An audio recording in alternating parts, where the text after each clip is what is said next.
Hello, everybody, and welcome back to another episode of the Media Boat Podcast, your weekly episode where we talk about movies, TV, music, and video games.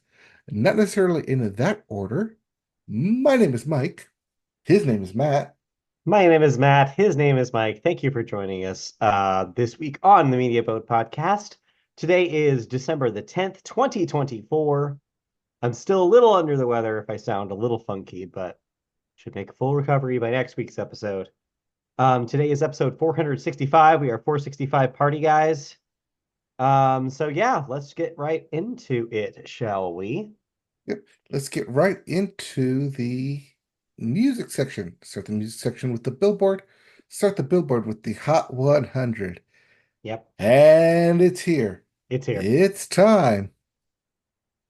Christmas is finally arrived, and that means that once again, Mariah Carey's All I Want for Christmas Is You is back at the top spot.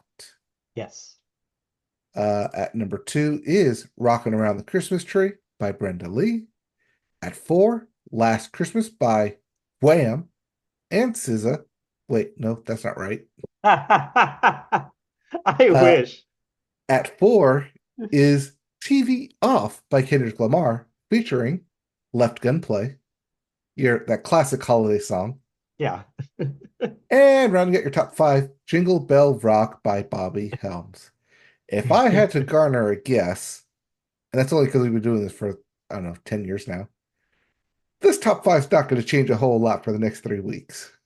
Yeah, if it does, you'll just see a couple move around. But besides that, yeah, get used to these songs. We're going to be seeing them for a while, except for maybe TV off, which might be turned off after this week. But that remains to be seen. We'll see.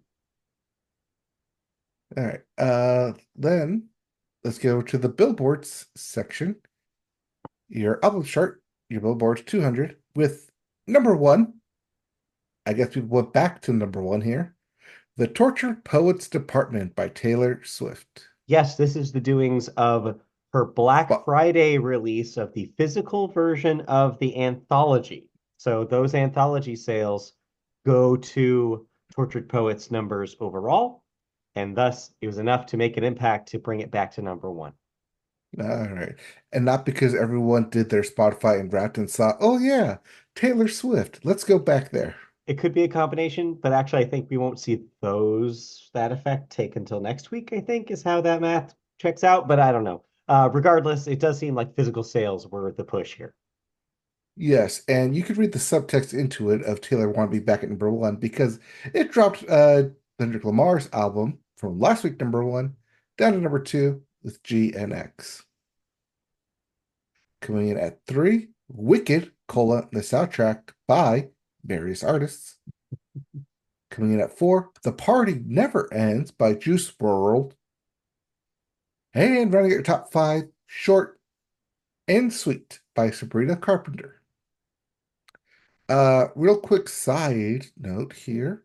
I don't think either of us watched Sabrina Carpenter's Never Merry Christmas. See, we haven't gotten to the TV yet, but I actually did watch it. I should write that down right now. So within the TV section, I will talk briefly about the Sabrina Carpenter, um, Unholy Ceremony, or a whatever she's calling it. nonsense Christmas is what it is.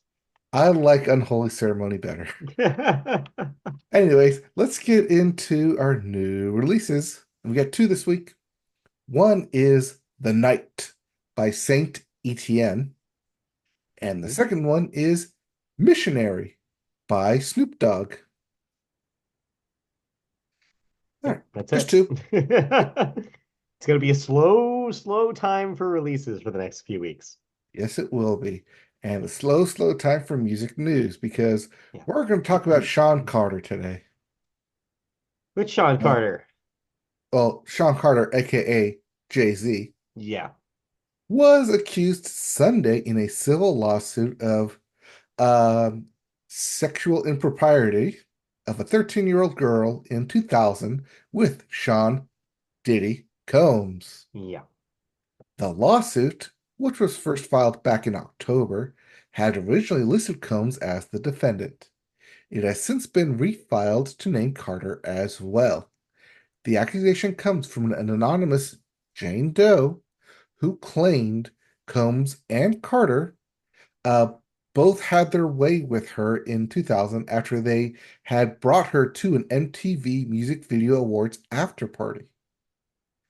In a fiery response on Sunday afternoon, Jay-Z claimed his lawyer was sent, quote, blackmail surrounding the allegations from attorney Tony Busby in an effort to pressure him into settling out of court. Carter went on to say that it had the opposite effect and instead inflamed Carter to expose his accuser for, quote, the fraud they are in a very public fashion. So yeah, there had been some rumblings that Jay-Z was going to be brought into a suit like this very soon. It looked like that there was enough evidence that people were able to obtain that suggested that they were in the same place a lot back in the early 2000s, him and Combs, P. Diddy. So after P. Diddy went down, it was kind of a given that we were going to see a list of other people who were around Diddy at the time to also get involved. So not super surprising to see Jay-Z's name here. A little surprising, we can consider the amount of fame and notoriety that Jay-Z has, especially right now, in comparison to Diddy, who had largely disappeared. So if this does end up going further, Jay-Z is an awfully big name to be involved in such a heinous act. So yeah, not so I guess the bottom line here, not extremely surprising, but oh God, will this be a wild, wild time if this goes further. Um, I think everyone assumed it was going to get big names drawn into it yeah, when Sean Diddy Combs did have his house raided, that all this did start to come out. yeah, People started to connect everything, but well, who else was at his infamous white parties that he used to right. throw? So Yeah. people started digging up a lot of pictures, and the internet does what the internet does and starts throwing. I don't want to say this is baseless accusations, but the internet gets a hold of news and immediately starts fanning the flames as it does. Yeah. Um, so it's not odd to see Jay-Z kind of fire back at all this, saying, if you have proof, show me the proof, and I'll show you there's no proof. Right, yeah, he's being very quick to be defensive on here, which makes sense, of course. He's got a lot, He's got a lot riding on this. writing on this. It is public opinion. But yeah, Well, no, more than though, just public opinion. I mean, he's got a $2 billion wife that, well, yeah. yes, that he may or may not still be married to by the end of this. But obviously, like we can't make any statements here. Like we don't know either way. These are just accusations as it stands right now. But the story Yes. that the accuser is telling of when they were 13 is very convincing and does sound similar to a lot of the stories that were proven to be true about Combs. So we'll see. Yes. In the lawsuit, you don't have it here, but it also says that was a woman in the room with them when this occurred. And people have been quick to speculate on who that woman could be based on the photos around the same time. Yeah. Um, for Yeah. what we can tell, people on the internet say it's not Beyonce. People are very protective of Queen Bee on there. Well, that would make sense because I do not believe that Jay-Z had met Beyonce at that point. They did Crazy in Love in 2003. Correct. This This would be Jenny from predates the block. them. This predates their professional relationship. Yes. So, which predates their romantic relationship. So, thus, I don't think that lines up, but I don't know. We'll see what comes from the lawsuit with proof. Yeah, we'll see. Yeah. But of course, I didn't want us to, stay too much on the sad story. So I added a little bonus, kind of year-end wrap-up story almost, to pair with this. Yeah, because what a year it was, and what an era it was for Taylor Swift as the Eras Tour won. officially concluded. It is Mhm. officially wrapped. The last show has been played. The last song has been sung. And the only way you can watch this now is on Disney Plus forever and ever until they decide to take it off. Yeah. Two, this is now a history-making tour as it has made $2 billion over the course of its tour. Yep. So yeah, you'll remember it was also set the record for the $1 billion. So the Yep, fact that it just did it again is just kind of crazy. But yes, the it's Eras the Tour is Avatar thing. right. But Avatar yeah, set both the $1 billion and $2 billion mark. goes to show you. But yeah, the Eras Tour has officially wrapped. If you were able to go in real life, congratulations. Most of us were not. But like you said, there are ways to enjoy it through other people vicariously. But yeah, it kind of puts a cap on a history making moment, and that will be looked back on as a very significant moment in pop concert history. I don't know if there will ever be anything like the Eras Tour. I don't know if she's going to do the same concept years down the line when she has several more eras. Who knows? That's up to Taylor to decide. Who knows if other artists will follow suit and do similar things. But as it stands right now, the Eras Tour is this kind of supernova, once in a lifetime thing, and it's wild to see it finally close its doors. Uh, as a thank you for Taylor Swift to her crew, she doled out bonuses totaling around 100 and I think it was 175 million. I think it was the number I saw. Like 150, 175, somewhere in there. So Pretty good. yeah, pretty good numbers, pretty good bonus, and $2 billion on a tour. Not bad. Not Not bad. bad indeed. All right. Did you listen to anything? No, ended up kind of finishing a 2024 wrap-up playlist, so I've done that instead. So, but no new records. Probably won't be a whole lot of new music from me till the end of the year. Same. I'm currently going back through all the albums that I have kind of listed and highlighted and be like, okay, does this fit in? Where does my top five break? Right. And who makes the cut? Yep. Always So fun. far, I am about four out of the 10 that I have listed. Okay. So right now, I have my top four, but we'll see how it plays out with everything We'll else. see. All right. Well, since we didn't have any thoughts, let's go into video games where we Yes. have new releases, including Fairy Tale 2 for the PC. Is this related to Fairy Tale the anime? Correct. That's what I thought. We also have Legacy of Kain, Soul Reaver 1 and 2 remastered for everything. Wide release. You got it? You can play it. Finally, this is out. These are games that people have been begging for remasters or re-releases of for years. Some PlayStation 1 era classics. So if you've been waiting to play these for the first time or have nostalgia for them from back in the late 90s, then here they are. I mean, I'm more of nostalgic for Legacy of Abel, but Legacy of Kain's there too for people. Ugh. You know, I prefer the more violent game. It's a God of War clone. Yes. Also a wide release. Mighty Morphin Power Rangers, Rita's Rewind. Mhm. Wide release. You got it. You can play it. Yes, this is the brawler, kind of similar to that Turtles game that The came out Turtles last game. year. This has your name written all over it. Are you going to find a way to play this? No, because I actually don't like side-scrolling brawlers. What? But not even the Mighty Morphin of it all is not going to entice you? No. Just the whole like side-scrolling bit of it. Like I couldn't get through Scott Pilgrim, and I love Scott Yeah, Pilgrim. yeah, But the that's fair. side-scrolling part of it and the beat 'em up just not for me. Not my All genre. right. You'll just watch somebody else play Yes. No. it. I'll watch someone speed run it. There you go. Mhm. We also have Taito Milestones 3 for the Switch. Yep, Taito, the arcade game company. I don't know what's in this compilation, but it's probably a compilation of all sorts of Taito games. Uh, Give me a Bust a Move, Bubble Bobble, yeah. Bubble Bust a Bomb. Move, yeah. That's them. Yep. And lastly, big release, wide release, not wide release, but the big release of the week.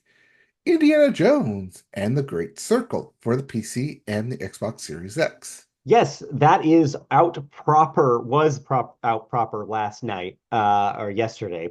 It is on Game Pass if you have Game Pass on a premium on Xbox or PC. This will eventually come to PS5, but there is a delay. So you will only be able to play it on Xbox and PC for now, but the PS5 version will eventually come out. Oh, that exclusivity window. Yes.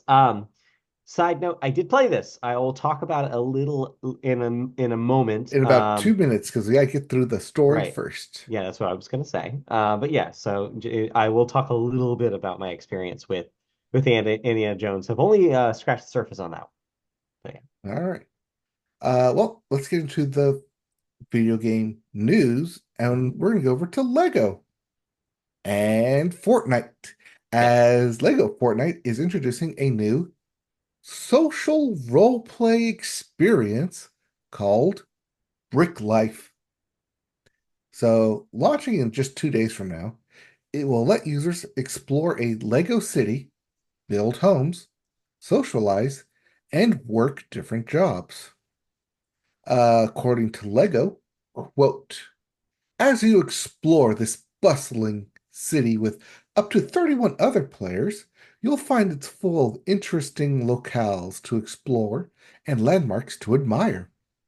Visit the Cozy Paws Cafe at the beach or meet friends for a coffee at the town square. Purchase and decorate your own home with a wide range of Lego furniture and take on an assortment of jobs, from a mystical fortune teller to the hard-working sushi chef, and even the mischievous scoundrel. Oh no. Close quote. How's my It, read on that yeah, ad? no, not bad. So yeah, this is yet another addition to the Lego Fortnite part of Fortnite. Um, a lot of people jumped on this and said it had GTA Online vibes, saying that it's kind of similar to some of the social stuff that you can do on there, except obviously this time it's for kids. Um, though I also saw people saying that this is reminiscent of a lot of the social modes of Roblox and suggesting that this is actually Fortnite's move to get into that space. Because when you're not dressing to impressing, apparently a lot of kids are playing social games where you do Mhm. take like roles and like meet up with your friends at the cafe and stuff like that. So this is trying to get a slice of that pie. And why not? Why not give it a shot? Sounds interesting, and I like the idea of Legos as like Lego furniture and building your Lego home is kind of a neat idea. But on top of all that, it's Fortnite. And so it brings over all the stuff that you already have. So skins that you previously purchased that are compatible with the Lego parts will come over to a mode like this. We'll kind of bring in already a kind of custom flavor that you've already kind of developed in your Fortnite game into this new mode. So I think it's interesting. I think this could be really compelling, especially for a younger audience that likes that kind of social thing, like a chat kind of glorified Lego chat room, if you will. I It mean, could be huge. it's a 15-year post-dated PlayStation Home experience. It did. I did have a few thoughts about PlayStation Home, but hopefully it won't be smothered in advertising like Home used to be. Jeez. So yeah, it's a neat idea, and I think it's You're smart to telling me get in that on this. Fortnite is not smothered in advertising by all the other IP skins that people wear? I mean, it depends on your definition of advertising. If you're opting into it, I don't know, but It's funny because I just had a conversation with my doctor about, because she wanted for Christmas a Target sweater that had the big bold Target letters on it. I uh-huh, was like, yeah, no, you're not an ad for Target. They a don't need your walk-in advertising. ad for Target. But that's what Fortnite is. Yeah, Walking ads I for mean, other IPs. you're not wrong. But yeah, I think it's interesting, and it should be able to find an audience. This isn't in the story, but I do also want to mention they did also semi-announce a new mode that will be on the other end of the spectrum, that will try to do a first-person Counter-Strike-esque kind of thing with like full like like a full shooter mode, like a competitive shooter mode that's not a battle royale. That could be interesting too. So Fortnite trying all sorts of new things as we go into the new year. As they do, Mhm. because people just keep giving them money, so they keep innovating. Speaking of which, I just want to briefly mention while we're on the subject. I don't know if we had time to report this here. But Fortnite recently folded all of the battle passes into one. What I mean by that is when they launched the Fortnite Festival and Lego Fortnite modes, Hmm. those were previously different battle passes that you had to buy separate from the core Battle Royale one. It was a disaster. People hated it, and thus now, thankfully, they rolled it all into one again. So the same path will unlock things in all three modes now. Only took them a year to get there. Only took them a while, but yeah. So PSA in case someone was thinking about getting back into Fortnite. All right. Any other Fortnite news? The game? No, that's pretty much it there. All right. Then let's get into kind of what we teased. Yes. Indiana Jones and his great circle making a comeback. Because apparently this thing is getting pretty good reviews. Yeah, so we had first kind of gotten hints at this game way back when it was announced. All we knew was that Machine Games, the studio behind the most recent Wolfenstein series, the New Order, and the Old Colossus, the New Colossus. Anyway, those games. So yeah, Machine Games is the developer behind those, so they know a thing or two about killing Nazis. Hey, who else knows a thing or two about killing Nazis?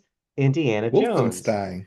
Well, that was what I was saying. That was the Oh, segue. You missed it. Uh, anyway, so yeah, it wasn't super surprising to see their name attached to an Indiana Jones game, and here it is.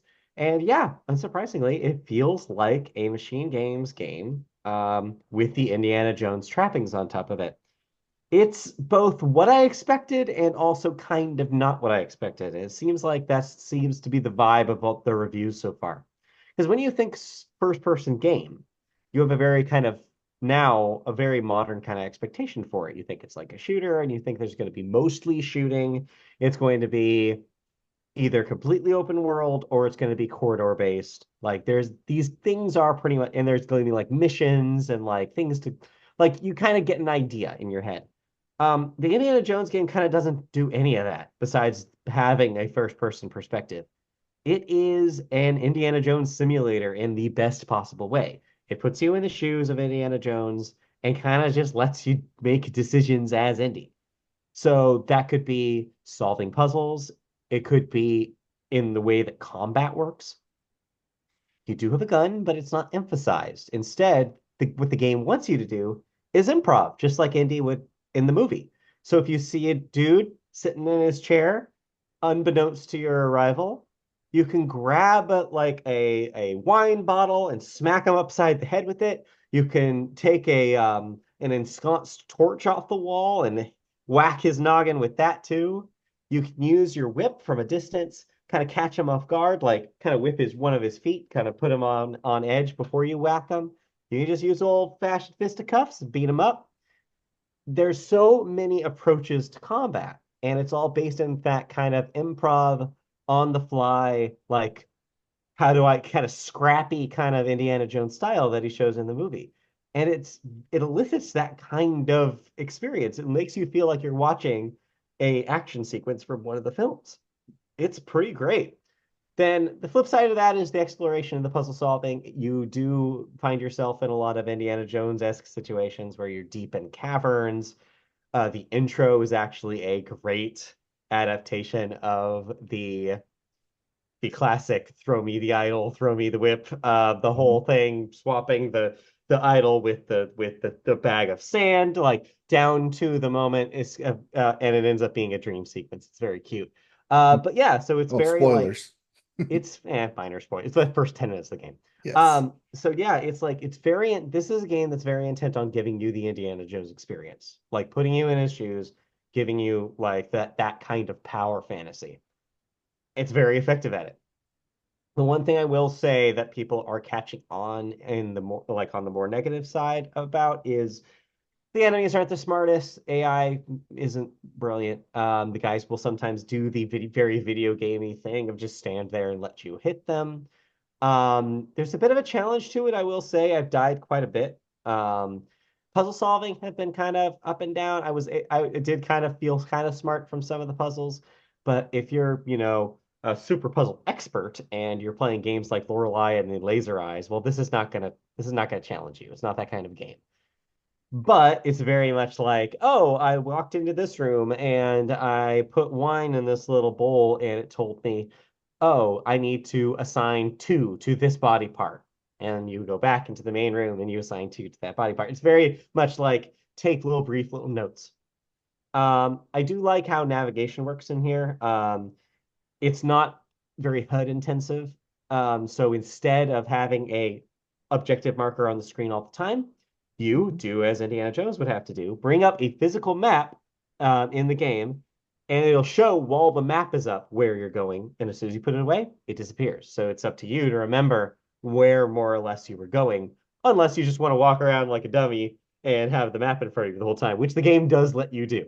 So it's nice that gives you the option if you are that navigationally challenged, and at times I am. So yeah, it's neat. I've only played a couple hours of it. Kind of getting my sea legs as Indy.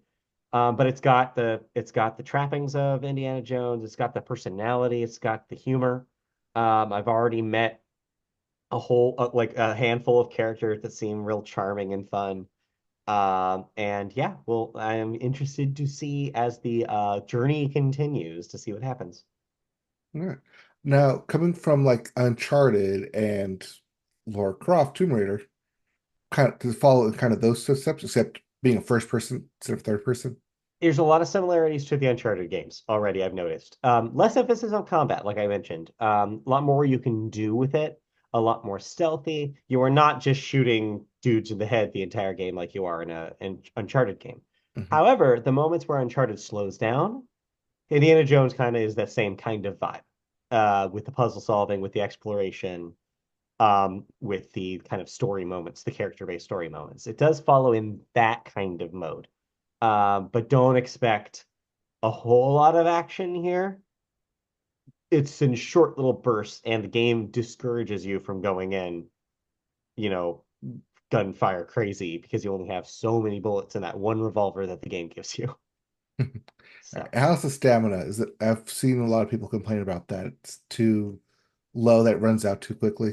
it's a very interesting mechanic. I think the only time I've really run into a wall with it is in combat, especially with punching, which Mhm. is, of course, the game is trying to discourage you from just trying to punch three dudes in a row.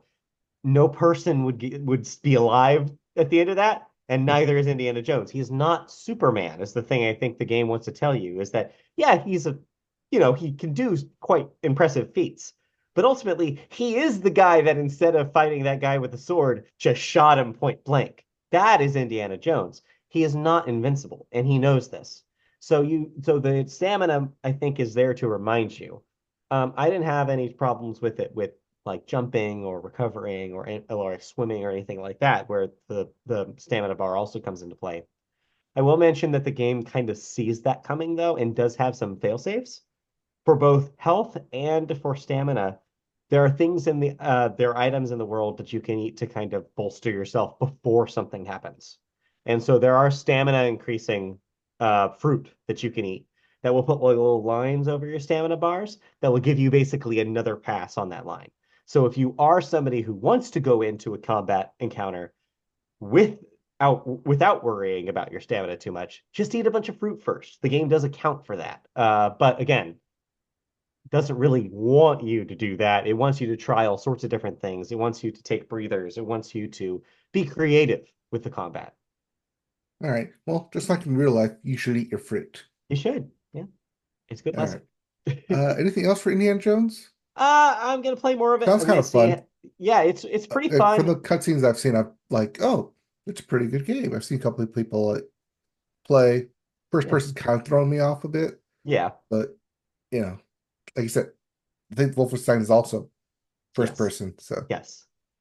but yeah, so I think it's a good time. I'm gonna play a little bit more of it to see if it get really hooks me. But the people who this is hooked, they're saying it's one of their favorite things of the year. So Okay. I uh, think for me, it's because you're playing Indiana Jones games, because first person, you don't see Indiana Jones yeah. the entire time. So you do see him sometimes. There are some transitions to third person when you're, say, um, uh, Right, like ledging and swinging swinging. on the whip, or if you're climbing something, or in certain cutscenes. Like you're not never seeing Indiana Jones. It's Right. just that most of the time you're not. Yeah. All right. Um, cool. Yeah. So that was Indiana Jones and the Great Yep. Circle. But I didn't just play that this week. I played a lot of other games. Yeah, we have a couple of free games to Yes. talk about. So Let's talk let's about the one go we the both reverse order played. here Yeah. Let's do the one and we talk both played about, first. yes, Marvel Rivals. Yes. New 6v6, 5v5, whatever.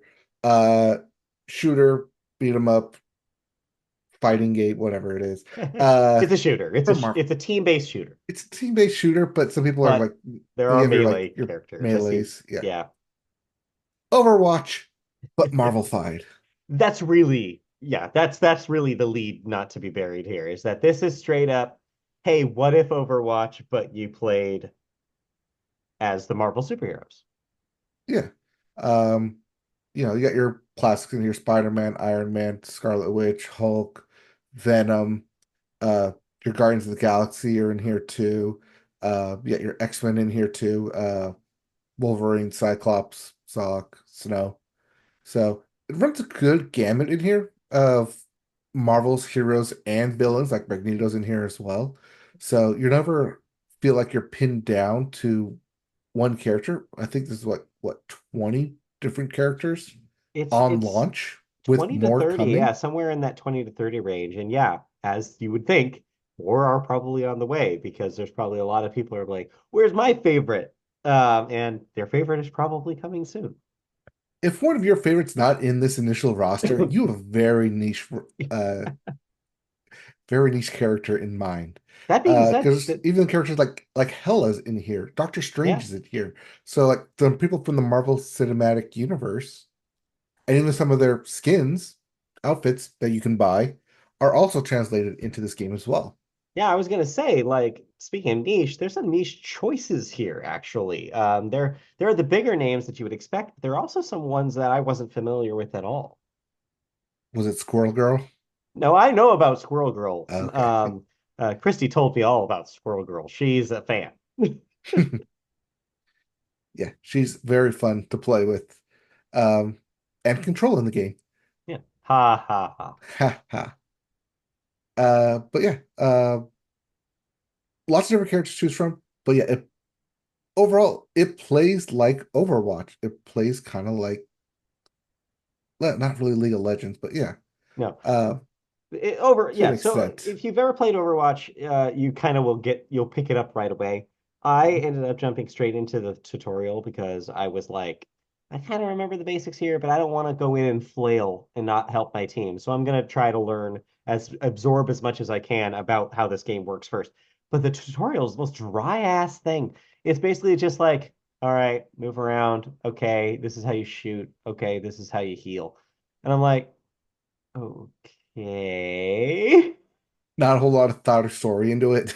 No, it was just very plain. And so I was like, okay, I guess that's really all I need to know. And then I jumped into the kind of practice arena, which again, just like Overwatch is.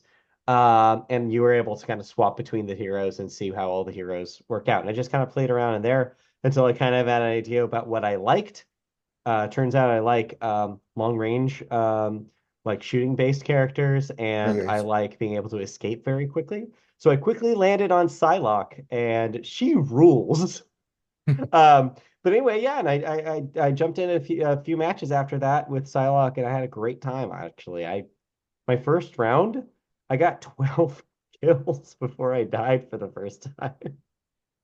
Yeah, that's pretty good. I jumped in with I forget who I jumped in with like initially, but I switched over to Scarlet Witch Yeah. just because she had an infinite That shooter ability. Yeah, that kind of chip damage kind of shot, main shot she does is pretty cool. Yeah, I ended up getting like 14 kills in a round. Nice. So I was like, okay, I like what this is going. But I do like that there's different stars ratings on the different characters. So if you want Yeah. someone with a little bit more difficulty, but deals higher damage, it does give you that kind of rating system. So you know that you're Yeah. not just like all like trying willy-nilly, where do I go? I did Yeah. also end up on a Black Widow for a Mm. couple rounds, getting that long range shooting. Yeah, cooler than I thought, actually. I like she's kind of lame in the MCU, but like in this they give her enough like abilities that she's And really those fun to play. movements, like getting all the way across the map. Like Yeah. that's one thing that I like about the maps in here compared to like Overwatch, that it's not just all spread out. There's some Mm. verticality to it too. Yeah. Especially since you have like characters that can fly. They use it to their advantage. I was gonna say like characters like Storm that have kind of like free flying movement. It's like you Mhm. would need that because you could really take advantage of it with that kind of free movement. Yeah, that's one Um, thing that I think this does well that Overwatch kind of did is that it allows these characters who you know to move really like yeah, freely, allows them to do that. And I like what they're doing with this. I think they took yeah, their time. I think they learned from Overwatch definitely yeah. and put out something that people really enjoy. And you can see that in the numbers of people playing right now Yeah, too. it honestly feels like a game that's so rare these days, a multiplayer game that feels fully cooked out of the gate.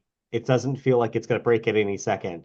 It feels like they've really thought and balanced this out, and they're going to continue working on it and continue balancing it as they add characters, and it's only going to probably get better, not worse. I also heard on a podcast today, someone mentioned another really key point to it, which is when Overwatch came out, Blizzard was so dead set on it becoming esports.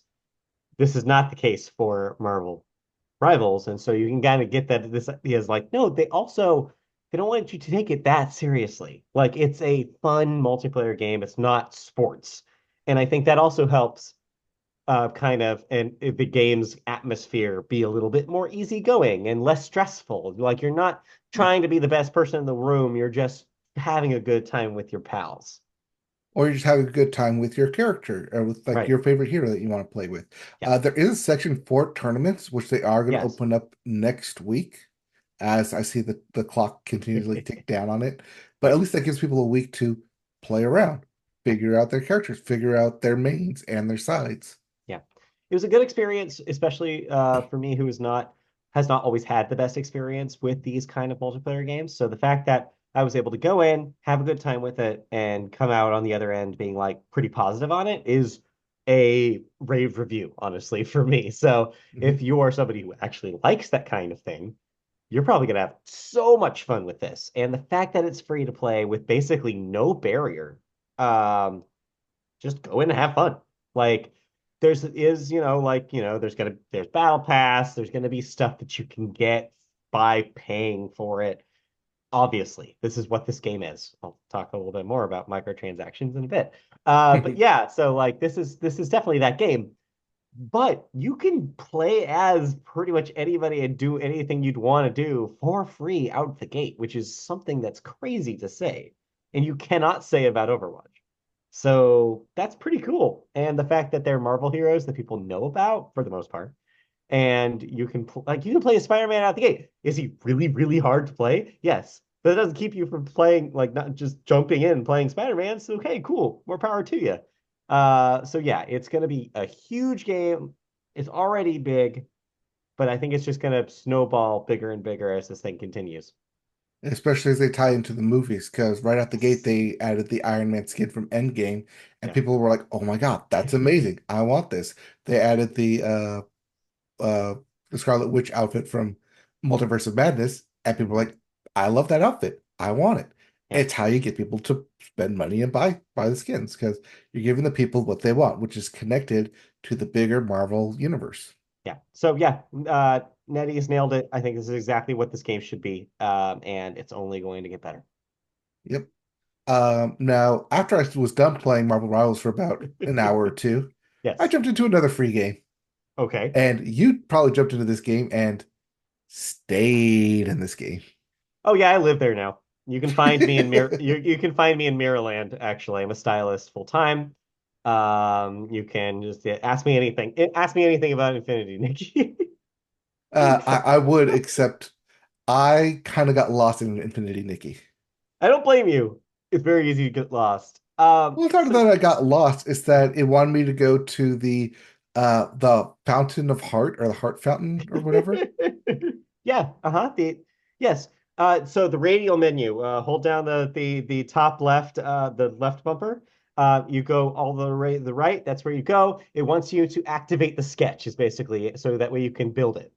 Yes, I Yes. realized that when I put it up on the PlayStation 5. I could Yes. not find that menu on my phone where I started Mhm. playing.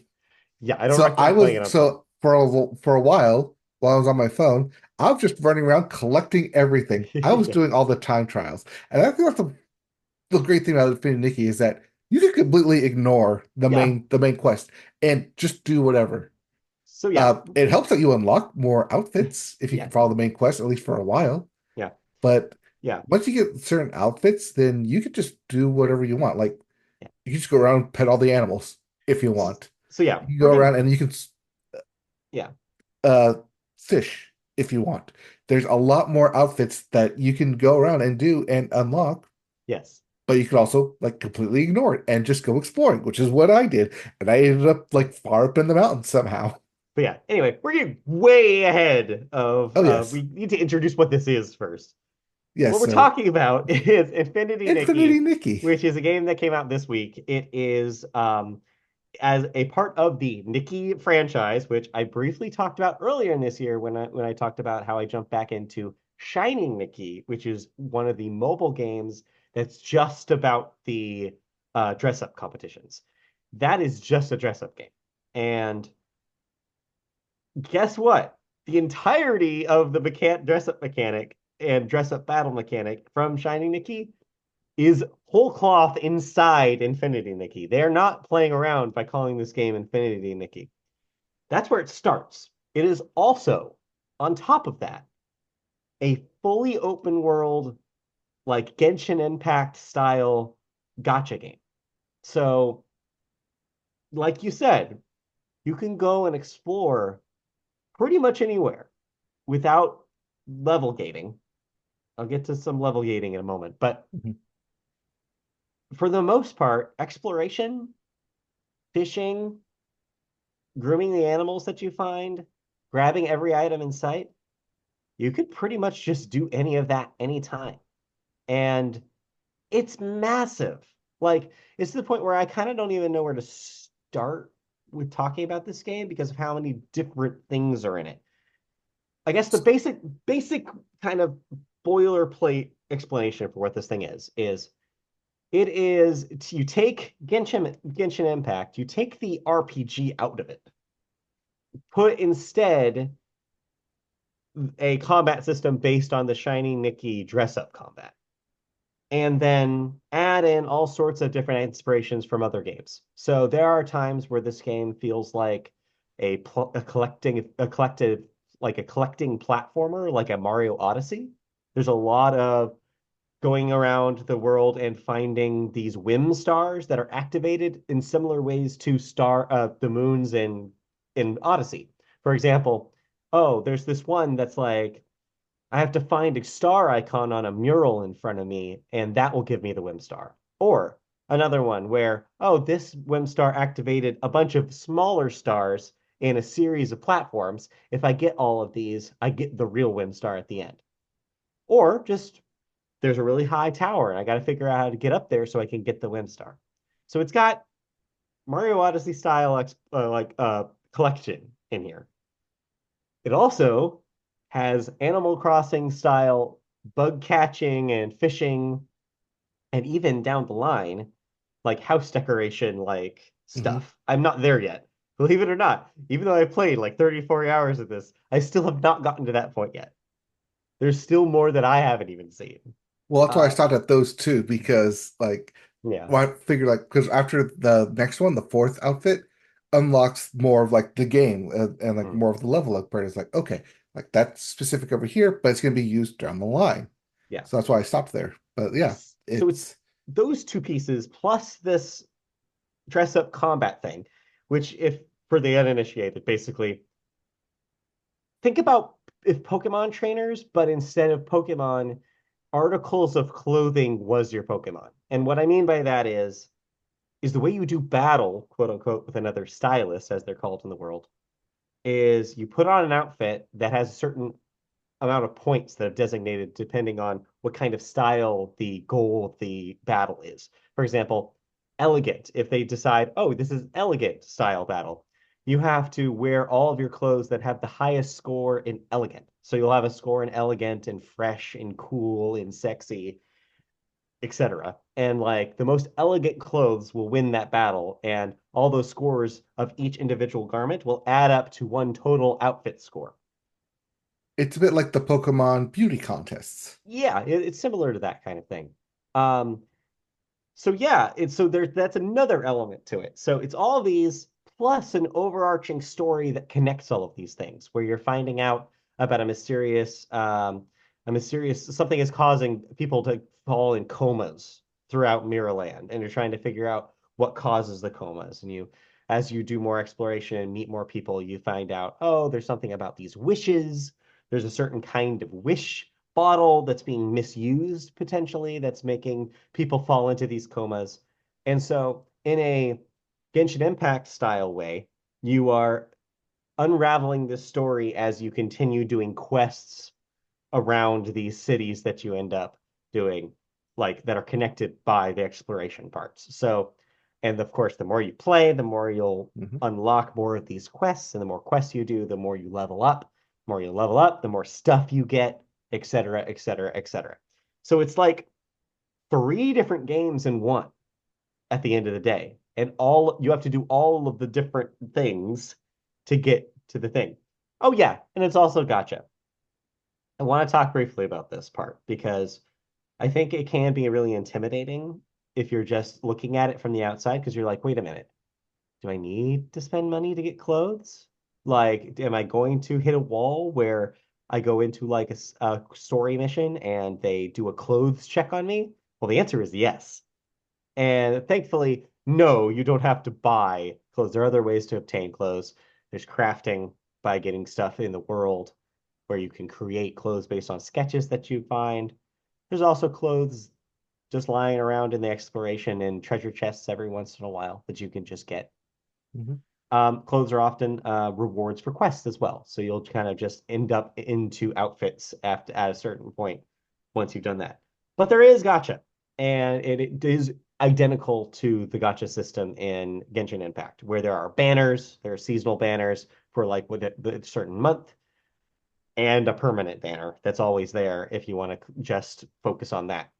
The game does give you a copious amount of crystals to use for these gotcha pulls pretty regularly. I have not really seen it slow down, especially right now when the game is relatively new. They'll send you messages in your inbox Mhm. daily that have something in them. Typically, they're stones to resonate. So, like, you will get a lot of gotcha pulls just naturally by playing the game. But if you want to, there is a store where, yes, you can use real world money to buy fake ass currency to buy pulls for the gotcha or certain outfits that are only available with the paid currency. So, yeah, you will end up running into that. But any ability related outfits in the game are given to you. You never have to buy a thing that does gameplay things. It is all just outfits to wear either just for fun or for the styling battles. So yeah, there's a lot in here and there's a lot to do. And there's also an RPG element where if you use those outfits multiple times, you'll be able to level them up. Yeah. If you capture a certain number of bugs multiple times, you'll be able to automatically find them. If you pick up certain stuff, there's a lot of like RPG elements attached to this Hmm. that I'm more in tune with instead of like the actual like style. But like I said, because there's so much to do, it's easy to get lost. It's also very easy to pick up a bunch of side quests because you just run through the town and people pop Yeah. up like, oh, side quest over here, side quest over there. So it's very easy to get distracted and not do the actual main quest, which is where I ran to an issue of I gotta help everyone. To where like, oh Yeah. no, I can't help everyone. But I want to explore over this area and find the fast travel that's over here before I go back and like I want to go back and redo stuff. Mhm. So it's very easy to get distracted, very easy to get lost, very easy to lose your time in this thing. Yes. Because you could just, like, if you want to do a combat of this, just go around and purifying everything, you could do that. There's a lot that you can do in Infinity, and I think the Infinity part is very apt for this game Yeah. because you have a different experience from my experience based on whatever goals that we're trying to accomplish. Yeah. I found myself pretty much mainlining the main story. It's not that I haven't done any side content. I've done the occasional side content. But really it's just like I've just found myself kind of pushing through the story and trying to get to the next thing because I want to unlock those areas basically so Mhm. that way I can like find what's in them more easily later. Like unlock all the warp towers and just be able to kind of bop around wherever I want if I remember. Oh yeah, there's a thing over there that I didn't get. Um, but yeah, you're right. And I think that the one of the neatest things about this game is that all that is true, but there's like a zero pressure. It's a Yeah, very low pressure game. So if you do feel yourself being kind of pulled in different directions, they're like, oh, I want to explore this cavern over here because it's got a fragrance I want. But I also told this guy I was going to go take a picture of this thing for him. Oh, but I also know that there's a main story quest thing over here. And then I also know that the stylist wants to battle me. There's no real thing pushing you any particular direction. There's no like world-ending consequence, really. And so you're not necessarily being forced to do any of it. So the vibe makes you feel like, oh, well, I'll just do this one thing and I'll come back to the other thing later. It's very easygoing. And I think that that lends to that feeling that you described of you can just be in there all day because like there's always something that you could be doing. There's always something that's around the corner. And it's a really cool feeling. yeah. There's nothing that will ever prevent. Well, there's some stuff that will like story quests to prevent you from moving forward to an area. Then Yeah. you turn around, and go the other direction, and there's nothing preventing you in terms of like Genshin Impact, where oh, there's this like boss that I can't get by, or like Zenless Zone Zero, where it's like oh, like I need X amount of time in this area before I Right. can move on. Yeah.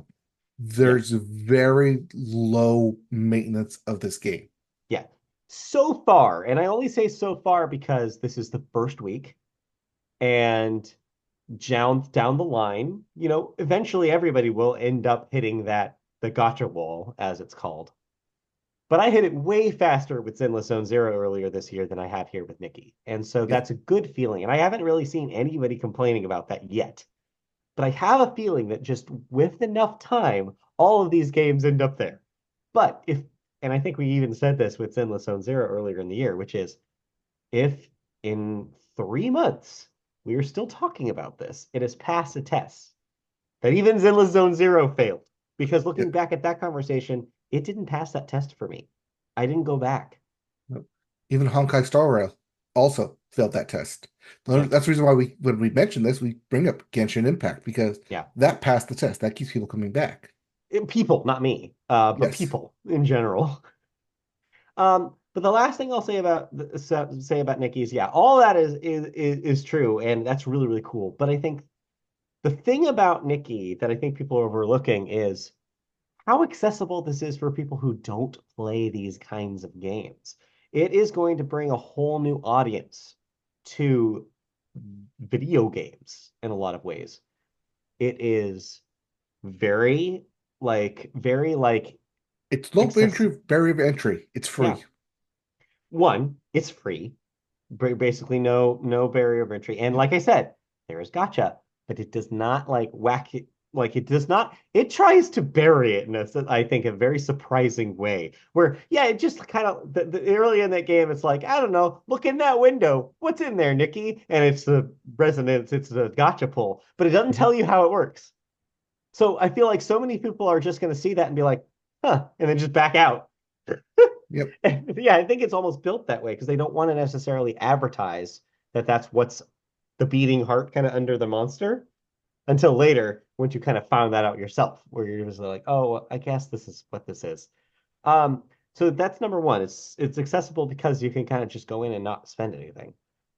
Two, but also like the fact that it is not like your Genshin impacts the thing the MiHoYo games are really bad at, which is over sexualized characters. It is Hmm. not, this is the opposite of that.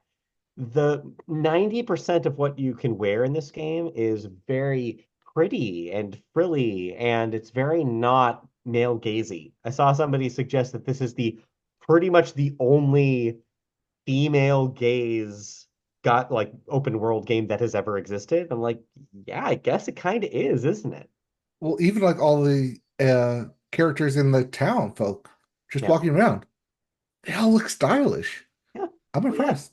It's a game that's built about fashion. This is a world of stylists, like that, Hmm. like, and it proves that. I mean, the Nikki series has Right. It's has style, yeah, not sexualization. right. And I think that's really cool, especially for people who maybe played Zenless Zone Zero earlier in the game and were sick of the jiggle physics and the optional costumes and the emphasis on that kind of anime style, that brand of anime style that not everybody's going to jive with. Yes, you can only play as Nikki here. There's only a woman, and that's it. But I don't think that's going to turn off that many people, like because of how creative you can get with the things that that you have Nikki wear, all the different things. I haven't even gotten into the social aspect yet, which is you can take pictures of pretty much anything. You can post those pictures to, like, honestly, this game makes Fashion Dreamer, the game on the Switch last year that I talked about, obsolete. Everything you could do in Fashion Dreamer, you could do here, and it's better here. Um, like I was doing like, oh, I saw a stylist in my world in Fashion Dreamer. I took a picture with them and uploaded it. That's in this. If you see a little hourglass icon, you go up to it. Someone else has taken a picture there, and you can see their picture. You can press A to take a snapshot, and what that does is it materializes them in that pose they were in that picture in your world, so you can do a group photo with them. You can post that then in turn, and then they'll see it. So you can go see one picture that somebody's taken with four different group photos other stylists have taken with them and see what they did and what creative things they're wearing. There have been countless times where I've done that and I've been like, oh shoot, where do I get that skirt? Or like, oh damn, look at that hat or that hairdo I don't have. And so it's kind of giving you like little seeds of like, oh, there's still more that I can find. This person found it. I wonder how they got it. And it makes you wonder like, whoa, where, how? And like it builds kind of a community out of that where you're kind of trying to find like, oh, maybe I can write them a chat, add them as a friend, write them a chat, be like, hey, where did you get that skirt? And boom, you have a friend. Like it's just like a little tiny little thing in a game that's so much bigger than this. But the fact that that's in there too is just like another cherry on top. It's just like another way of interacting with this game, another thing that's going to keep this game going for a very long time. Because I think that, just like we said with Marvel Rivals, this is big now, but it's only going to get bigger and it's going to keep going. And they're going to keep updating it with new story content, with new stuff to wear, with new gameplay elements. Like I'm still unlocking new things. Like Infinity is not just the name. It's just like this is a thing that's enormous, just impossibly enormous. Yep. So, And third point, and probably the most sticking point, is that it's easy yeah, in a good way. There's yeah, very little to fail at. There's very little to die from. right. I mean, unless you're just standing there AFK against an enemy, But even or then, you fall into the water or off a right? cliff or something. But even then, your Yeah, hearts regenerate so quickly that you're it not going to fail that it's often. very The generous. The puzzles game's are very yeah, easy. The puzzles and the time trials give you so much time yeah. to where you're going to get the perfect every single time. I think yeah, there could be an argument someone out there probably has about there not being a challenge in this game. I don't think challenge is the design though. Is like I think when you think about the possibility of video games, and this is a good example of a game that is not built for challenge. It is built for exploration and the feeling Mhm. that that gives you. It is built for the kind of feeling you get when you find like when you learn There about new is one story challenge elements. in this thing, Yeah. and that's identifying every single menu. I There's a mean, lot of yes, menus. it does There's a lot of have a menus. lot of menus. It is kind of gotchified in that way. It is a It's the mobile uh, game. it's a cheesecake factory of menus. It is. It is a cheesecake factory of menus. But I think the challenge, but there is a challenge of sorts in this. It's in those styling battles because it kind of just throws you into that first one. If you didn't play Shiny Nikki like I did, you'd probably be like, wait a minute, what am I doing here? But as long as you're looking at those numbers and you're like picking the biggest numbers, you'll probably do okay. Big But number wins. yes, Yes. biggest number Uh, wins. my controls actually got stuck, so I couldn't realize I could go down and select other stuff. There's But a, once I there's an figured that out, issue. the second battle, it was like, oh, yeah, it Yeah, works now. it's not just you. There is an issue with when you first go into styles. I have every single time where it locks up until you can finally move up and down. Yeah. Every single time. It's a bug. Hopefully they'll fix it. Okay. But yeah, so that I am aware of that. But yeah, so far the biggest challenge I have had is occasionally I will run into a stylus challenge that I just straight up can't do. I'll straight up not even make it to average. I'll be like I'll fail in like the first 3 seconds because my clothes just aren't good enough yet. Yeah. I've noticed that on the mobile, it will kick me out if I try to open up too many menus and like move around too fast. I'll Yeah. have my phone, which is a S23, Hmm. be a Galaxy phone, be like, nope, too many options, back out. It's But then it's a just hop right back in. it's a Haven't had big that issue on the game. PlayStation. I think Yeah. it's because it's more powerful, can handle it. Yeah. But just moving Yeah. around on the mobile side of it, Yeah. it's fun. It's easy to get into.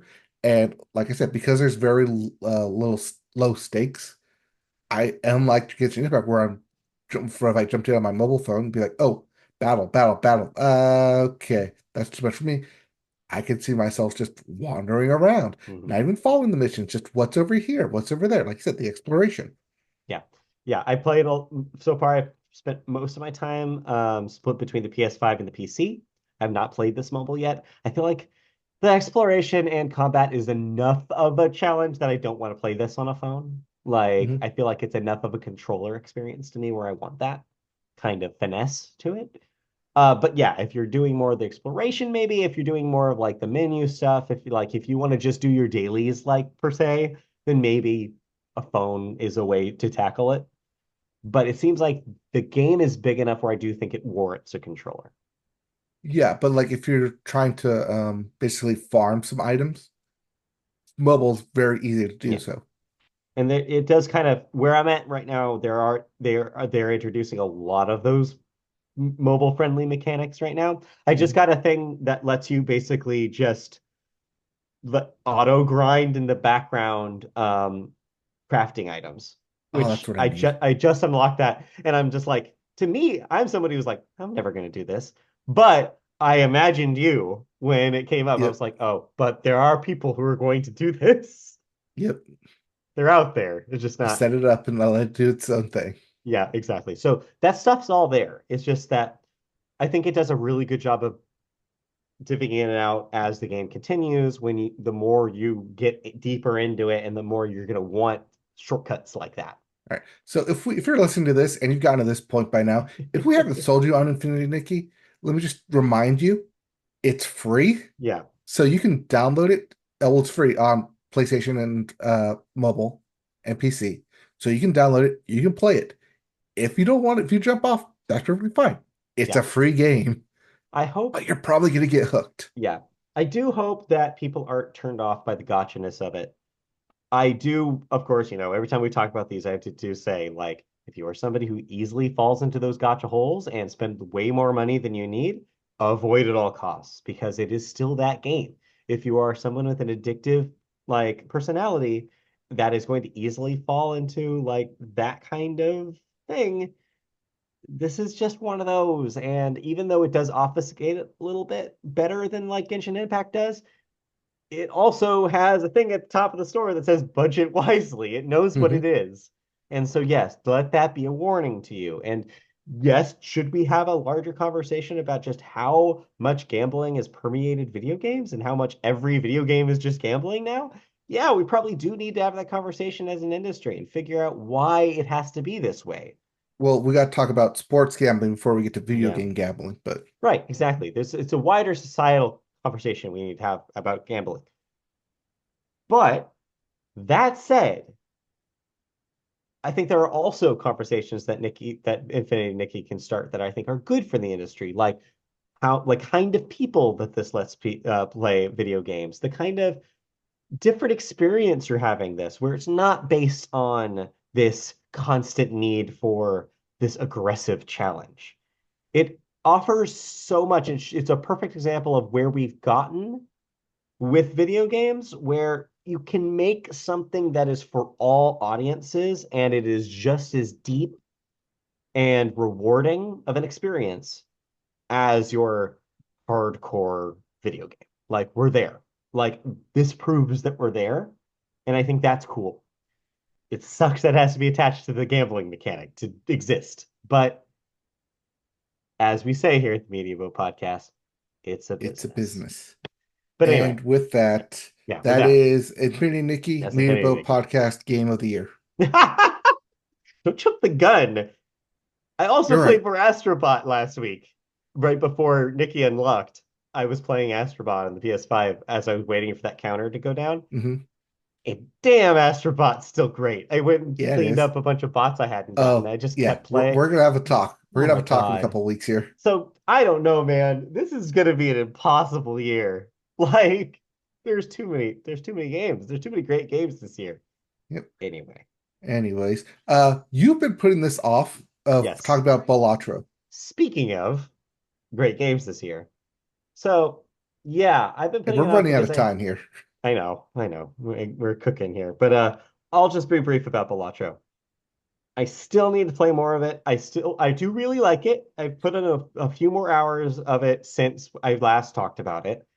I have a better grip about what it is. I've unlocked several different decks, so I'm getting to get the groove of getting into that addictive flow. It does remind me of how I felt early on with Hades, where it was just like it does have that one more round kind of like feeling to it, especially if you're like in a group and you're like, okay, I feel like, oh, now I know what I need to do. If I get something, I'm gonna do uh emphasize flushes this time. I'm gonna just try to switch all my cards to spades, try to just go all spades, do a spades run. Like, you gotta you feel yourself getting into that zone. So yeah, I'm getting there with it. I still am not to the point where I think it's the greatest game to come out in 2024 though. Like, I'm not there. Like, Okay. I'm gonna spend a little bit more time with it before we get do our lists, but it hasn't cracked You're my running five out of yet. time. Yeah, I haven't And cracked we're my running five. out of time here. So let's move on Video games. There's a lot into of them. let's move on into television, where we can talk about Yes. the sports corner.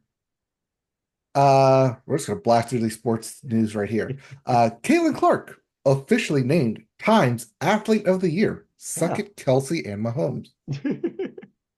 No, well deserved. We don't have, we talk more about it, but record-breaking NCAA Yeah. record, record-breaking WNBA record, record-breaking ticket sales, just record after record after record. Well deserved, Caitlin Clark, Times Athlete of the Year. We're inching closer to Times Person of the Year, whoever it may or may not and should not be, but we'll find out soon on that note. But yeah, congratulations to Caitlin Clark Yeah. again for yet another award. Um, Speaking, let's just go with college because we got to get this out of the way. Conference championship games, they happened, and we have our winners. With the Mountain West, we have Boise State. Of the AAC, we have Army. Of the Big 12, we have Arizona State, Wow. like everyone predicted. Of the SEC, we have Georgia, like everyone predicted. And in the Big 10, we have Oregon. Oh, and lastly, Clemson technically won the ACC, as everyone predicted. With all those winners, we do have the official playoff bracket set of the top 12 teams, where we have number 12 taking Clemson, taking on number 5, Texas. Because Texas lost, they lost that bye, and they dropped to the number 5 seed. We also have number 9, Tennessee, taking on number 8, the Ohio State. We have number 11, SMU, who lost in their championship game, taking on number 6, Penn State, who also lost in their championship game. There's also number 10, Indiana, versus number 7, Notre Dame, who did not play in any championship games. This does mean that your top 4 teams who will get the first round byes are number 1, Oregon, with that undefeated season. Number 2, Georgia, by virtue of beating Texas in the SEC championship game. Yep. Number three, Boise, by virtue of just being Boise and winning the Mountain West. And number four, Arizona State, by virtue of winning the Big 12 championship. There is one notable name left off of these top 12 teams with one loss, and that is Army, who won Oh, the AAC, but because they had that one loss against Notre Dame, for some reason they determined that it was not, they did not qualify for the top 12 playoff teams. wow. Bullshit. Speaking of bullshits, we have a Uh-huh. bunch of bowl games that Bowl also got games. announced.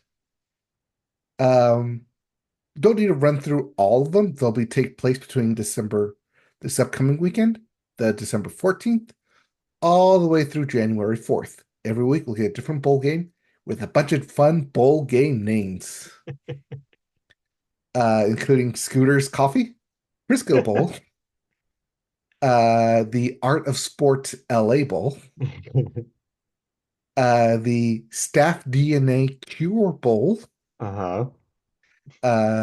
the famous Idaho Potato Bowl, which you gotta have, Delicious.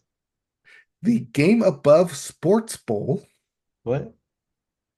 the 68 Ventures Bowl, Uh-huh. the AutoZone Liberty Bowl, which has been a staple. Same with the DirecTV Holiday Bowl, always been a staple. The Wasabi Fenway Bowl, being Ooh. played in Fenway Park. The Bad Boy Mowers Pinstripe Bowl, being played in New York Yankee Stadium. The Pop Tarts Bowl, Hmm. delicious. Also the Cheez-Its Bowl, delicious. Always delicious. There's also the Snoop Dogg Arizona Bowl. What? Yes, Snoop Wait, Dogg is sponsoring his own bowl game. Arizona, like the iced tea or just the place? No, no, it's in Arizona, Tucson, Arizona, Okay. but it's sponsored by Snoop Dogg. The Radiance Technologies Independence Bowl, the Trans Perfect Music City Bowl, ReliaQuest Bowl, the Tony the Tiger Bowl, and Kinder's Texas Bowl. Hmm. Sure. So yeah, lots of different bowl games with lots of awesome sponsors. Great. They'll be occurring for the next 3 weeks. Find your team and root for the mascots. Good to know. All right. So once all these players play their final game, then they get to the NFL, where we had the Simpsons invading Monday Night Football. Yeah. Did you watch any of this? No, I saw somebody talking about it though, and they were surprised with the amount of accurate Simpsons references. So congratulations. Yes, I've loved all the accurate Simpsons references. There's also a bunch of accurate Simpsons trivia thrown throughout it. Sure. The game itself was about 3 plays behind the actual game, Oh which no. allowed them to, one, render in Uh-huh. the actual like plays, but also swap in different players with different Simpsons characters.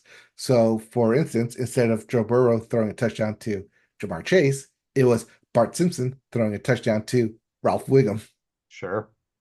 or Lisa Simpson with a fast break to the outside. So, like anytime there's like a big play, they swapped in a Simpsons character, Okay. and for the first touchdown of the game, they have Homer Simpson at quarterback throwing a touchdown to CeeDee Lamb because, of course, that's a thing. Sure. It's on the official NFL stat line now. Homer Simpson with a touchdown pass to CeeDee Lamb. Good to know. Yep. But yeah, this follows in more in line with the Sunday Funday Toy Story. But I think they fixed all the bugs that they had with that from last year Mhm. because this was a lot smoother. And I That's liked good. watching this more than I liked watching this Toy Story last year. That's a win. Speaking of wins, NFL, we have teams that are playoff bound, officially clinched the playoffs. The Bills, the Chiefs, the Eagles, and the Lions are all the top seeds in their own respective divisions, and thus they are basically locked into the playoffs. Mhm. Officially eliminated from the playoffs are the Giants, the Raiders, the Titans, the Jaguars, the Patriots, and the Jets. If you can find out what all these things have in common, They've either fired their head coach or lost their starting quarterback. That'll do it. Yep. We will notice that all teams in the NFC South and the NFC West are still technically in playoff contention, with no one being eliminated or secured a playoff spot yet.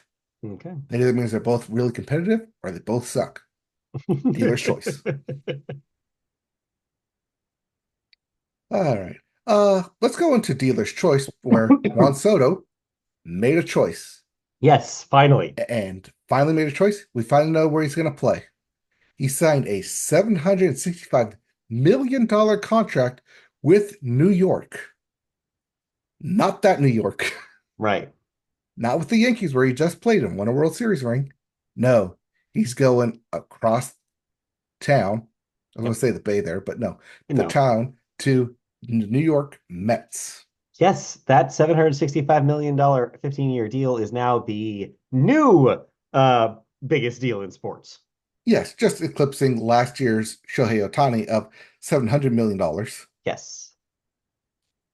But yeah, this is over 15 years. Yep. I suspect that after Bobby Bonilla contract runs out in 2035, we'll start calling it Juan Soto Day. Yeah, pretty much. But yeah, I mean, this is just how these are going to work now. That just seems to be the only way that these teams can afford to have these hefty tickets, like to these big star players. But yeah, this locks Soto down. This makes the Mets probably more dangerous even than they were in their playoff berth this year. So yeah, look for a strong Mets team making an Yep. argument for themselves this coming season. Juan Soto did not defer any money, which means the Mets are locked into that contract. Right. But they do have, should Juan Soto opt out after 5 years, the Mets have the option to keep him in the contract if they pay him an additional $4 million per year each year after that.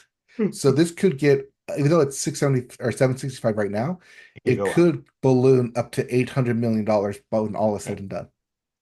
Of course, all this depends on Soto's like if he delivers for the Mets. But we will see. Right. It's Probably. not a guaranteed Right. contract, but more intents purposes, it is pretty much guaranteed. Yeah.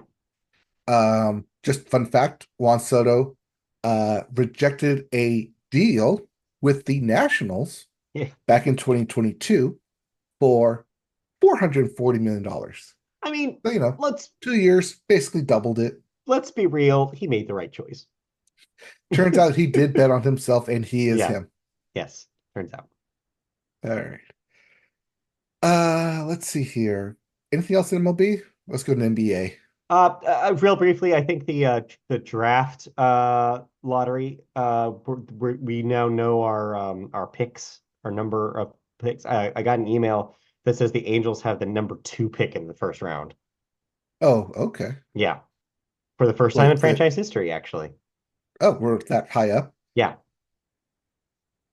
but yeah, I don't know who got the number 1. MLB, the Nationals win the 2025 MLB lottery draft as of There you two go. hours ago. All right, so there you go. So that's some breaking baseball news, but because Yep. we'll be going So, into the winter meetings very quick, very soon. let me see here. Can I pull up real quickly the full pick order? Yes, I can. So, number one is the Washington Nationals. Number two, the Los Angeles Angels. Number three, the Seattle Mariners. Number four, Colorado Rockies. And number five, the St. Louis Cardinals. Mhm. Um, Congratulations. Yeah, Apparently, the Nationals had a 10% chance of getting the number one pick, well, there you while the Angels had a 17% chance, 18% go. chance. And yet the math, worked out how it did. Yep, and that's the math. Let's see here. Of note, the Dodgers ended up with the 40th pick. But yeah, really the Yeah, only because they baseball won. news here is that more stuff will probably move. Soto was the big one we were watching, but there are other big moves still to come. The winter meetings are coming up. We'll hopefully get more stove action soon. I do want to point out that in the Sports Illustrated article I'm reading, they just have the Athletics as the Athletics, and Right. no team denomination team Correct. attached to it. That is how they're going to be identified until the proper move to Vegas. They will just be the Athletics. Yep. All Anyway, right. Anyways, go on to the NBA Cup real quick. We have our quarterfinals matchup. This is single elimination, so it's win or get eliminated. We have Bucks versus Magic, Knicks versus Hawks, Thunder versus Mavericks, and Rockets versus Warriors. And yes, we will have a new championship because LeBron and the Lakers got eliminated. And just to take a quick peek in the NHL, we have three teams emerging as top of the league, each with 40 points, including the Washington Capitals, the Winnipeg Jets, and the Minnesota Wild, who just lost to the Kings. So I'm happy about that. there you All right. go. And that's sports. That's Blasting sports. through sports. All right, let's blast the rest of the show then, shall we? Let's move on to television news. And television news story this week is a little update about a television staple coming to your TVs in just a few short weeks. Dick Clark's New Year's Rockin' Eve. Of course, if you've been paying attention, Dick Clark is not the host of this program anymore. Ryan Seacrest will host again and lead the live Times Square countdown to midnight alongside British singer Rita Ora.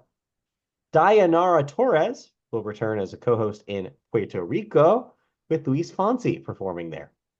The West Coast party will include Alanis Morissette, Renee Rapp, and Dasha, with DJ Cassidy's Pass the Mic Live set to feature Ja Rule, Fat Joe, Slick Rick, and Dougie Fresh, Ernest, Hardy, Kesha, Leve, Natasha Bedingfield, and T-Pain. Blake Shelton, meanwhile, will perform as part of the Las Vegas celebrations. And finally, legendary R&B act TLC are set to join the main Times Square New York lineup. Carrie Underwood will close out 2024 with a live headlining performance of some of her biggest hits live in Times Square just before midnight. CMA New Artist of the Year Megan Moroney and British singer-songwriter Sophie Ellis-Bextor, the murder on the dance floor lady, will join Underwood. Others set to perform on New Year's Rockin' Eve include Lenny Kravitz and his giant scarf, Teddy Swims, Tinashe, Cody Johnson, and Thomas Rhett, and the Reds. And the Reds, Thomas and the Reds. Yeah. If that lineup sounds pleasing to you, instead of talking to everyone at your party or non-party, I will definitely be watching because Carrie Underwood's going to sing us out of 2024. Exactly. All the hits. She'll play the hits, She turns will out. play the hits. She'll have some guest spots.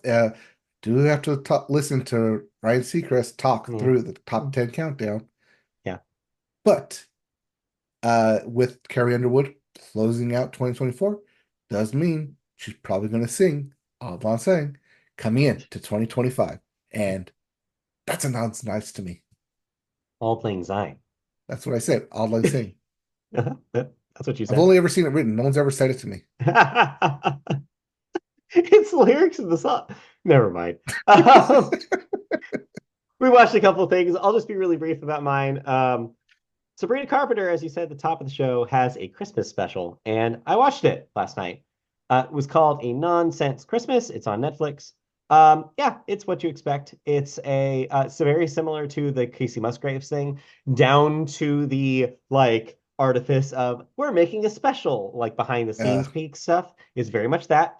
It is very funny. The duets are fun. Chapel Roan is there, so there you go. And yeah, I think that it nails what it's going for. It's very funny. Sabrina Carpenter is very charming, and she makes it work. okay. I watched Beatles 64 on Disney Plus. I Ooh, went in a expecting new this to be Nintendo more. 64 game in 2024. Wow! And do you play as the Beatles? Can I run Well, no, around you only play as collecting? Ringo trying to make the band.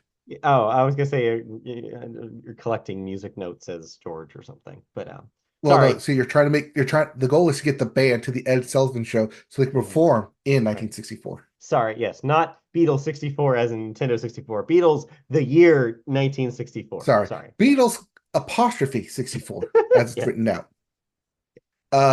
So I expected this to be more like Beatles Get Back, where Mhm. it was a lot of behind the scenes archival footage strewn together.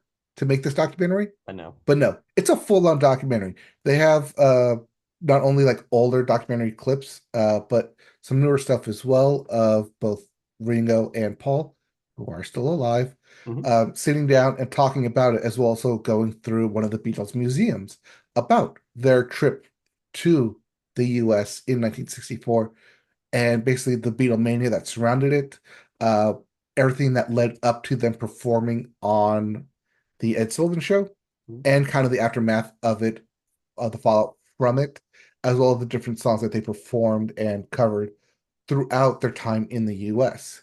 Cool. Not what I expected going to it, but Hmm. it is very much a documentary in that status and about that specific time frame. So if that's of all, if any interest to you, it might be worth checking out. It could be cool. All right, neat. Anything else? Nope, I am still watching Marvel Skeleton Crew. Hmm. Uh, Star got a little Wars. bit more hooked, You so said keep Marvel. watching that. You said I'm Marvel. also, You mean Star Wars. yes, that's what I said. Star Wars Skeleton Crew. Yeah, there you go. I'm It's sorry, I'm been a looking at long Marvel's show. Rival on my screen. We wasted all our brain power on Infinity, Nikki. It's all just Yes, downhill from here. pretty much. Okay. If that's it for television, let's move on to cancellations and renewals. First up, Hulu is reviving Rivals for a Not second Marvel season. Rivals, Yeah, just Rivals. just Rivals. Paramount Plus is bringing back The Agency for a second season, and Which Max is agency? The Oh, Agency. the agency. And Max is bringing back Like Water for Chocolate for a second season. That is the official title of that thing. Yeah, it's based on a book. Yep. Then one death, real briefly today. Michael Cole, age 84, an actor. He was in The Mod Squad and Nickel Mountain, as well as in the recent film No, adaptation the of It. 1990 adaptation, It. Okay, not a 1990 adaptation of It. Okay. Yes.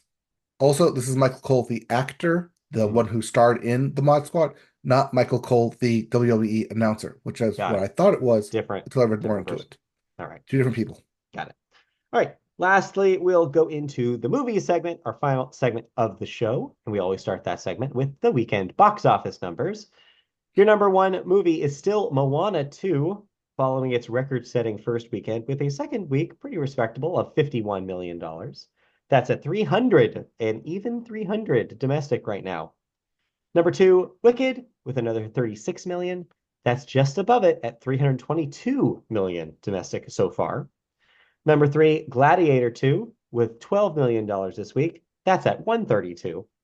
Four, Pushpa, The Rule, Part 2 with a $9.3 million debut.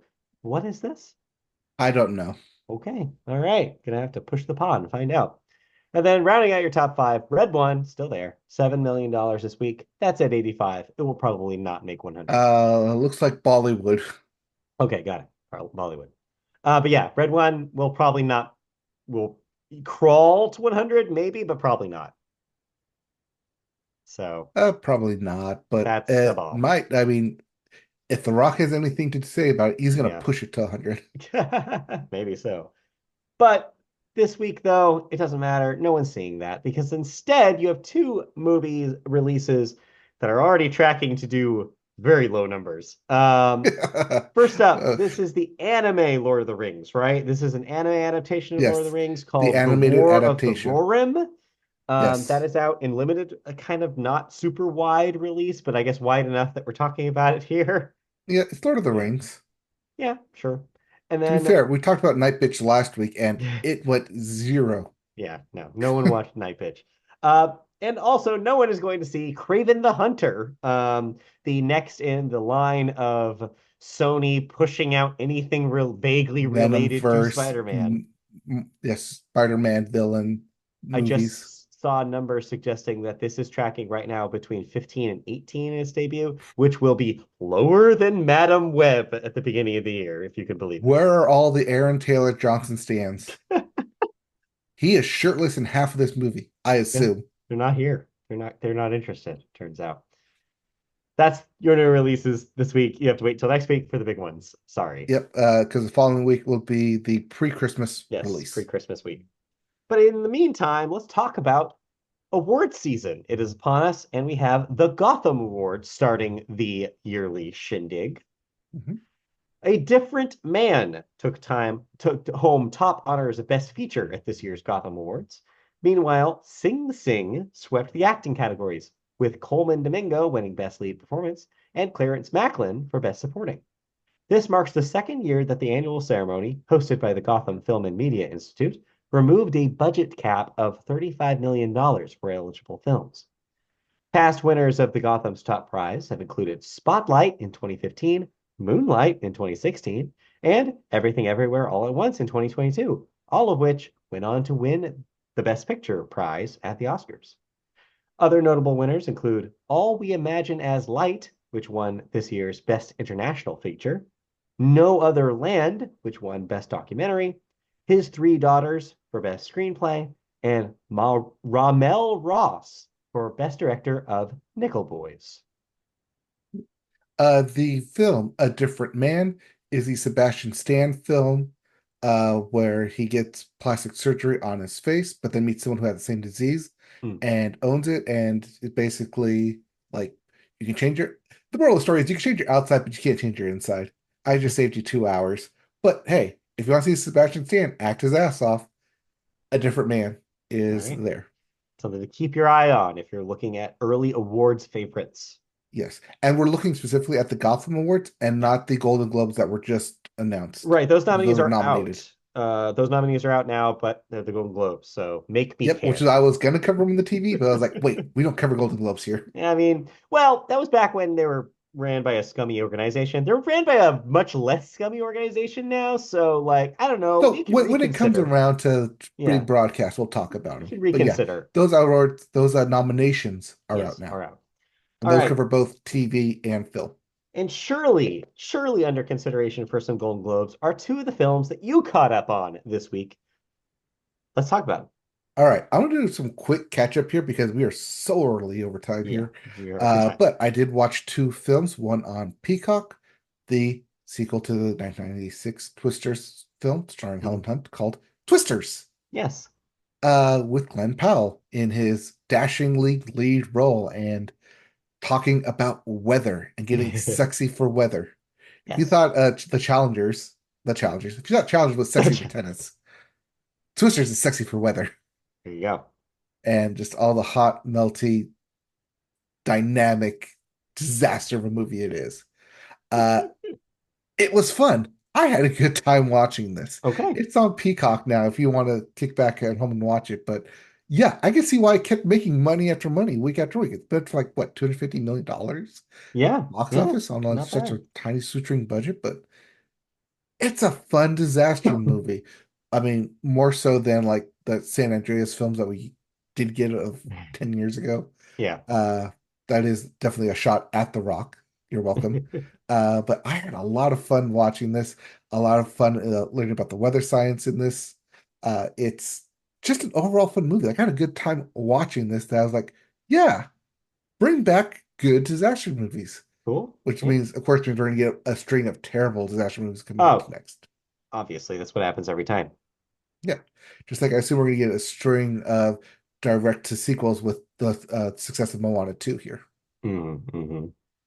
Speaking of Yeah. sequels, I mean, both of these movies I caught up with are sequels, Yeah. and I caught up on Beetlejuice. Okay. I don't know why I did. I regret watching this movie. Ooh. Nothing about it was positive. Nothing about it was like enjoyable to watch. I understand the people behind it and people who might like Beetlejuice as a concept or as a film, like they'll enjoy it. I did not enjoy this. The whole time I was kept asking like, why are they making this decision? Why is this being done here? Why do we have this gag here?